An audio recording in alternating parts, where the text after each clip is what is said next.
Australians are facing the biggest decline in living standards on record as the national economic growth falters. It's only big government spending and migration that appears to be preventing recession. The Treasurer has pointed to green shoots in the economy and declares it is up to business to pull the economy out of its slump. Live now to Trudy McIntosh now. Trudy, these figures were much worse than expected. It comes ahead of an election where we're unlikely to get a rate cut. This does put pressure on the RBA, but also puts pressure on Jim Chalmers and Anthony Albanese on their level of spending.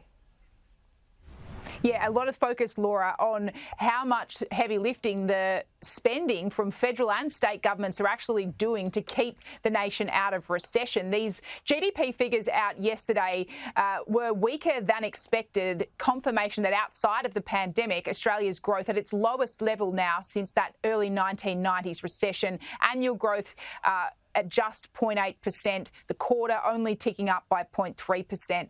Government spending and the immigration numbers that we've seen are keeping the economy out of that official recession. But as for households, things are going backwards. We've seen that in the per capita GDP figures, firmly in a per capita recession for households at the moment. And economists don't think that's going to suddenly improve in the next quarter. So it will have been 2 straight years of households going backwards. Di Lee, the independent MP for Fowler, making it clear on that central political question, are you better off than you were 3 years ago?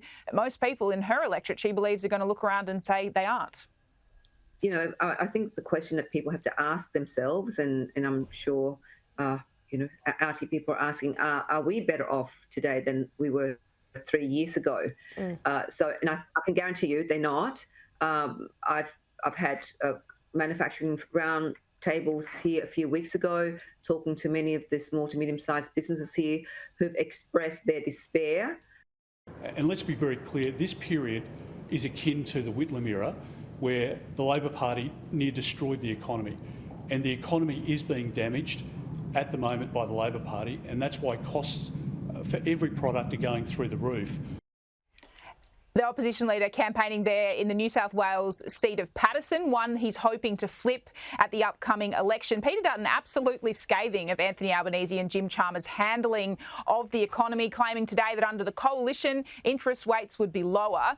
But what would a coalition do in terms of its cost of living measures? We are not that far out from an election, and yet we still don't know. In the broad, Peter Dutton saying they're going to drive down inflation. They've walked away, though, from further tax cuts. Mr Dutton on that point today saying they want to wait until they see the state of the books that we get known as PFO during the election campaign. So well into the campaign before they'll declare their hand on tax cuts. Well, what we've said is that we want a fairer, simpler tax system. We want to reduce taxes wherever possible, but it'll depend on the fiscal position coming into the election. So we'll wait for the PFO figures. What about the energy rebate? There's talk that it could be extended. Is that something you'd support? Well, again, let's have a look at what the government's proposing, but what they've done so far is not provided support to families at all. The opposition leader not biting on that question of energy rebate extensions either. There's discussion, Laura, as to whether the government's going to go there in terms of heading into the election campaign, a promise to extend this artificial way of lowering power bills for households and businesses. Mr Dutton, though, at this stage, not willing to say one way or another whether he supports that. Trudy, thank you.